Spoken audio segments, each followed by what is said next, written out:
episode is brought to you by... Hey, come on down to Luigi's to kick off Heavy Metal Weekend. Oh yeah! Starting with $3 Wells and Longhorns from Hell. Our very own Pantera tribute band. Cemetery Gates, Domination, the Depeche Mode Pantera mashup cover band. And coming back from their gig near South by Southwest, it's Saturday. Ladies getting free to show up in a t-shirt from our neighbors, Uncle Junior's Barbecue. And imagine you're in Mexico with $6 fish bowls before 8. Mexico! Starting at 9, if you missed Friday, it's Longhorns from Hell! In their second day of their 7-week residency with special guest AAA, also known as Alcohol and Ass, the Hell Yeah Experience. Sunday, special day in memoriam to the greatest drummer in our lives, Vinnie Paul. He has left us to go to the big jam in the sky, and us at Luigi's are honoring his memory by free tacos from 10 till noon at the Cricket Parking Lot next door. But the radio station will be broadcasting and giving away nosebleed concert tickets all day. But the fun doesn't stop when the sun goes down because our in-house DJ will be spinning all night upon request. This Friday, don't forget, Luigi's Heavy Metal Weekend. No thanks to you. Before we get to anything, I just gotta bring this all up because I can. You never hit a mentally ill person with his dead mother's severed leg. It's a real trigger. Then trigger warning, bitch! Like, comment, and subscribe if you want to see more. I learned a valuable lesson where when wearing cowboy hats must have scruff. But why? Because if you're clean shaven and wearing a cowboy hat, you look like Brokeback Mountain. And you know who pointed that out to me the hard way? Vinnie Paul from Pantera. What? The rainbow, going on the stand and go, I can't wear a cowboy hat, it's clean shaven. I look like Brokeback Mountain. And then fucking Vinnie Paul goes, yeah, you look like a fag. Oh my god. This is all. What'd you say, dickhead? I'll repeat myself. If you wear a cowboy hat, must have scruff. Or you look like a rest in peace, Vinnie Paul. Hell yeah, be buddies about shit. And speaking of Pantera and rest in peace, the Abbott brothers, Dimebag died a warrior's death. Oh yeah! Think about it, right? He died on his feet holding his axe on stage and got shot. You know what I mean? If you think that's a horrible way to die, then you're a pussy. Hell yeah. Right? That's the fucking definition of rock and roll, man. And the warrior's death. I mean, come on! Think of like going to Valhalla shit. He died holding his axe on his feet. That is a warrior's death. Man. That- Y'all be so lucky. Real bullshit. Another! Also, I think, in my opinion, also earns that title. We have Oliver Reed that's turned up, very drunk, demanding a drink. He then comes on, and during the course of the interview, alludes to a tattoo on his private parts. I'm here to find out little things about you that we do not know. And there's one thing that I was told I can't believe. You have a tattoo in a very unusual place. Yes, on my cock. In Gladiator, he was the mentor guy. Yeah. Now I know what you're talking about. Yeah, and that was his final movie. Oh, you should see the Colosseum. 50,000 Romans. Watching. Every movement of your sword willing you to make that killer blow. The silence before you strike. The noise afterwards. Rises like a storm. As if you were the thunder god himself. You were a gladiater. Yes, I was. Why it was his final fucking movie? You drink, right? I don't party as much anymore. I'm trying to stay out of jail. This is a hero to all, and he outdrank 20 sailors. Holy shit.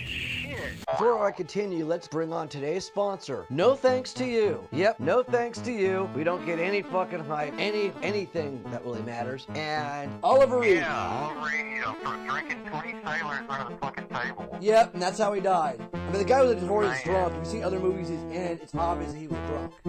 Yeah. Like, remember Baron Munchausen? This guy played Vulcan. Oh, this is our prototype. RX Intercontinental. Radar sneaky, multi-warheaded nuclear missile. Ah. What does it do? Kills the enemy. Oliver Reed is a hero to drunks everywhere. At 60 years old, he outdrank. It killed him. That goes on the Valhalla list. Never take that away from him. What a lovely day! Like, it reminds me of that one Futurama episode of What If Bender Was Human? Oh, damn, I've seen that one.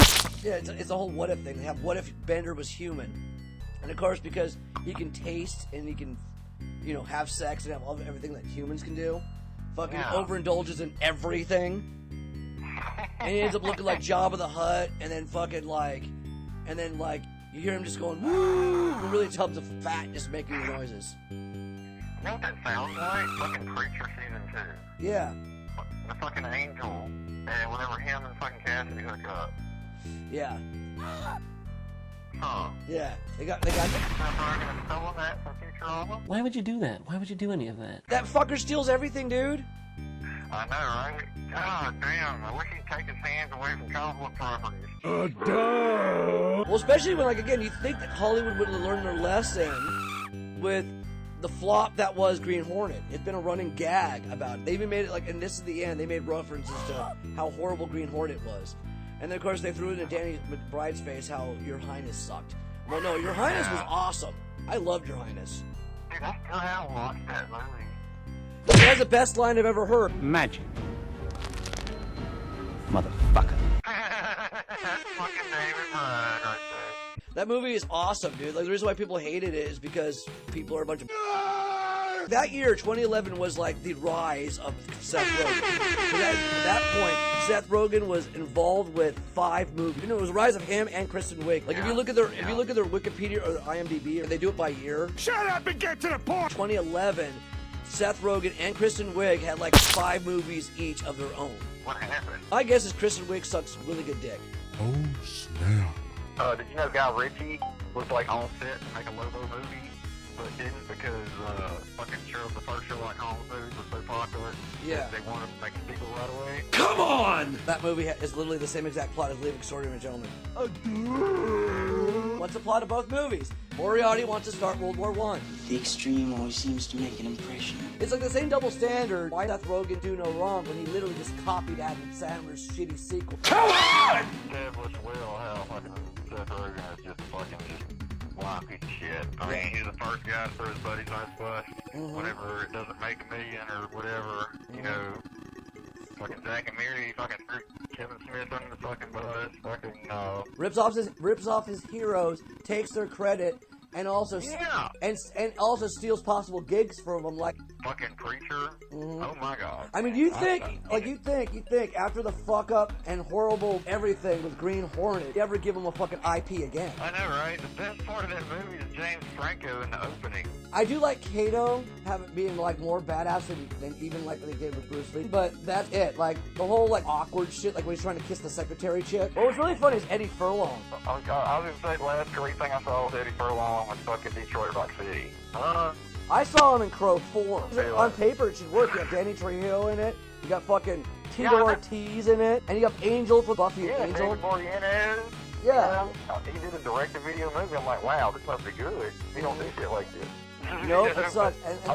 And the movie is so shitty. They didn't even have like bands on the soundtrack. Like you think of the Crow soundtracks, part 1 and 2. Part 2 and 3 may have sucked as movies. But the soundtrack is fucking awesome. Yeah. You got Rob Zombie doing fucking Boogeyman on part 2. You got fucking Gold Dust Woman, yeah, 4x Hole.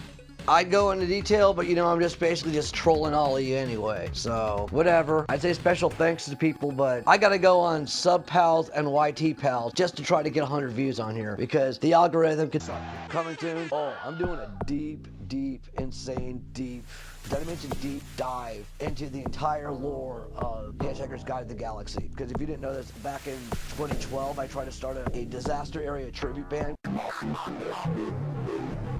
The Hitchhiker's Guide to the Galaxy notes that a disaster area, the plutonium rock band, the Galactica mine zones, is generally held to be not only the loudest rock band in the galaxy, but in fact the loudest noise of any kind at all. Oh yeah! Well, I almost have a full collection of Star Wars Legacy, from Dark Horse Comics, when Star Wars comics were good. And my favorite character, Cade Skywalker. I even got the heart, I just need 2 more to add to my collection, and I'll have the whole set to do my review on. I'll do it by individual, trade book. I also got the Predator Omnibus by Dark Horse Comics, because fuck Disney, fuck Marvel. That lore is badass. They actually gave the lore to Predator, in Dark Horse Comics. I also got Axe Cop and a bunch of other things. So stay tuned on that shit. Plus the fucking message is bomb.com. Chaos is a ladder. Shout out to our patrons, in order of importance, the ShadowVessel, the Fly Attractor, Janitor Jake, Count MoriVond, Gary Mossberg, and of course Ryan Zacher. If you have any opinions on what I'm saying, like and comment. Just say some shit in the comments. I need more hate mail anyway, because apparently the only way I actually get views is when I piss people off, because this algorithm. Of course, there's some awesome upcoming events happening at the whiskey, like hell, dude, Cinco de Mayo weekend. You got motherfucking Fozzy with Crash Karma. That'll be awesome on May 5th, Cinco de Mayo. Day after that's Wednesday fucking 13. You know, the guy, well, we always use this quote here. Yeah. And of course, our good buddy Wes in Puddle of Mud. Yes, we are buddies with Wes from Puddle of Mud.